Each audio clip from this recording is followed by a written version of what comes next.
Airport से लेके high court supreme court तक अपने वर्कर्स के लिए इन्होंने जंग लड़ी, पार्टी के लिए जंग लड़ी। तो एतमाद नहीं खोना आपने। मेरा भाई साहब जी सदर साहब अभी पहुंचाऊंगा, हमें जैसे सदर मुलाकात हो गई फरूख जावेद आया, सी अली आया, होके गया, होने की मुलाकात हो गई। सारे एमपी उसको हमने बोल दिया, सब गोलियां ने मुंडे ने वर्कर्स को इस तरह छोड़ेंगे नहीं इंशाल्लाह। उसको कोई ऐसी इंजरी नहीं है, जख्म नहीं है, यहाँ पे एक इंजरी है, वो बट लगा है या जो भी लगा है, अच्छा भाई है, लेकिन वो यहाँ बात करने के लिए 2 बजे से हम लोग यहाँ पर आए हैं, उससे 2 मुलाकातें मेरी होती हैं, तो बातों में तजाल है। अभी जो है जाफर साहब के साथ उन्होंने बोला कि जी कोई इंजरी नहीं थी, लेकिन उससे पहले एक डॉक्टर बता चुकी है कि इनको इंजरी थी, हेड इंजरी हुई थी, जो ब्लडिंग सवाल ये है, देखिए सवाल ये है जब वो अरेस्ट हुआ है उस वक्त वो बिल्कुल सही सलामत था, ठीक है, ना उस पर कोई खरोच थी, ना कोई निशान था। अब जब पुलिस की कस्टडी में एक बंदा आ जाता है तो फिर पुलिस की जिम्मेदारी है कि उसकी सेफ्टी, अगर उसको कुछ होता है तो कानून में इधर सब वकील खड़े, प्रिजम्पशन यही होती है कि उसको चोट जो लगी है वो उस इदारे ने दी है जिसके वो उस वक्त तहवील में है, ठीक है। तो ये पुलिस ने उसको, देखे हमने सुना है कि जो शख्स उसके साथ एक अरेस्ट हुआ था उस पर 324 का पर्चा दिया कि उसको मारने की कोशिश की है, that means attempt to murder तो हो चुका है। अब अटेम्प्ट टू मर्डर हुआ है तो इसका रिस्पॉन्सिबल कौन है? डीआईजी ऑपरेशंस कल एहतजाज से पहले अपने सारे पुलिस के जवानों को लेक्चर दे रहे थे कि यहाँ पे जो इकट्ठा होगा उसमें हमने बिल्कुल बर्दाश्त नहीं करनी और हम उस पर रिएक्शन देंगे। और कल जब हम प्रोटेस्ट कर रहे थे जीपीओ चौक के बाहर तो डीआईजी साहब कह रहे थे और साथ इनके जो सारा अमला था इनके, वो नारेबाजी कर रहा था, आपको याद होगा, वो नारेबाजी कर रहा था, एक पॉलिटिकल पार्टी की तरह बिहेव कर रहा था। तो पुलिस में मॉडल टाउन का मिनी वर्जन है। इनकी हुकूमत आते ही इन्होंने दिखा दी है कि ये पुलिस को इस्तेमाल करके ये लोगों को टॉर्चर करेंगे, लोगों के ऊपर वायलेंस एग्जीक्यूट करेंगे और ये वाला रवैया बिल्कुल बर्दाश्त नहीं होगा।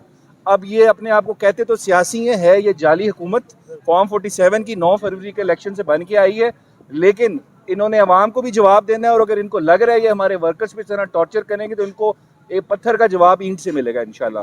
ये पुलिस के हम इसमें इंशाल्लाह सुबह दरख्वास्त देंगे, इसमें हम आईजी को भी नॉमिनेट करेंगे, हम इसमें डीआईजी को भी नॉमिनेट करेंगे, सीसीपीओ को भी नॉमिनेट करेंगे और जो इस वक्त लीडरशिप है पंजाब की चीफ मिनिस्टर है हम उनको भी नॉमिनेट करेंगे। इस तरह की बदमाशी बर्दाश्त नहीं होगी।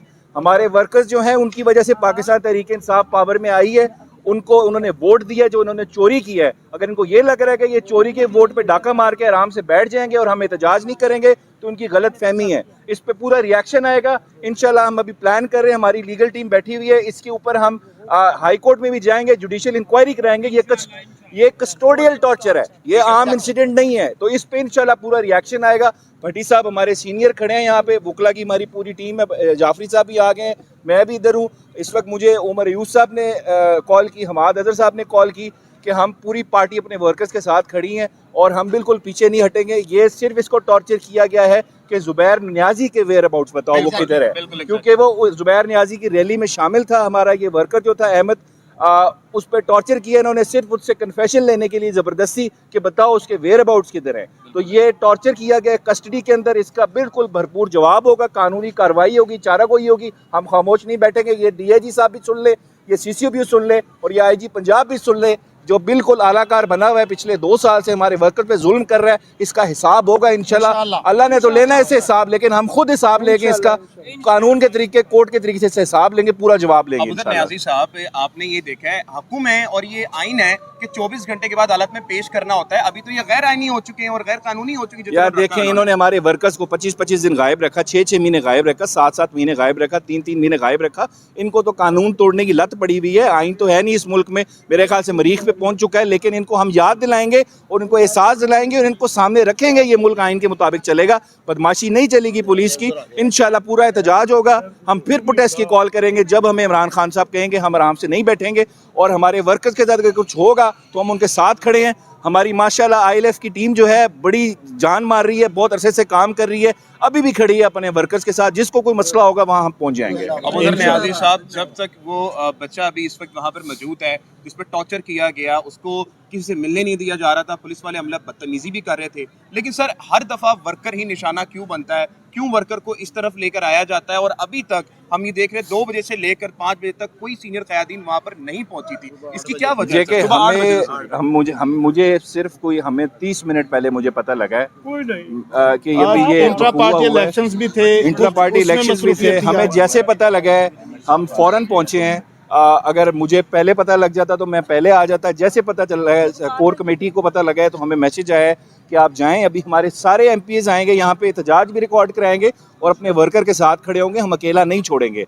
वर्कर की वजह से खान साहब मोटिवेटेड रहते हैं और हम लोग भी मोटिवेटेड रहते हैं। एक इमरान खान वो है जो अडयाला में है, एक इमरान खान वो है जो मेरे में बसता है, जाफरी साहब में बसता है, भट्टी साहब में बसता है और हमारे वर्कर्स के अंदर बसता है। इमरान खान 2 हैं और हम इंशाल्लाह खान साहब के साथ खड़े हैं और वर्कर के भी साथ खड़े हैं। वर्कर ही हमारी जान है, हमारी पहचान है, हम उसका साथ नहीं छोड़ेंगे। राशिद याकूब नामी शख्स पे जनाब अटेम्प्ट टू मर्डर के आपने जैसे बात की, उन पे ऑर्डर नहीं लगा नहीं दिए गए। उनको भी सर ये झूठे पर्चे कहीं नहीं जाएंगे। हम उनकी भी लीगल एड जो होगी वो भी देंगे, आईएलएफ देगी इंशाल्लाह। और इनके साथ भी खड़े हैं। जिस वर्कर को किसी वकील की जरूरत होगी आईएलएफ उसके साथ खड़ी है। अभी तक जिले शाह का केस अभी तक चल रहा है, उसका कोई फैसला नहीं आया। ये तो वही बनाने की कोशिश की इस जा वक्त रही है। आपके मुल्क में ना कब्जा हुआ है।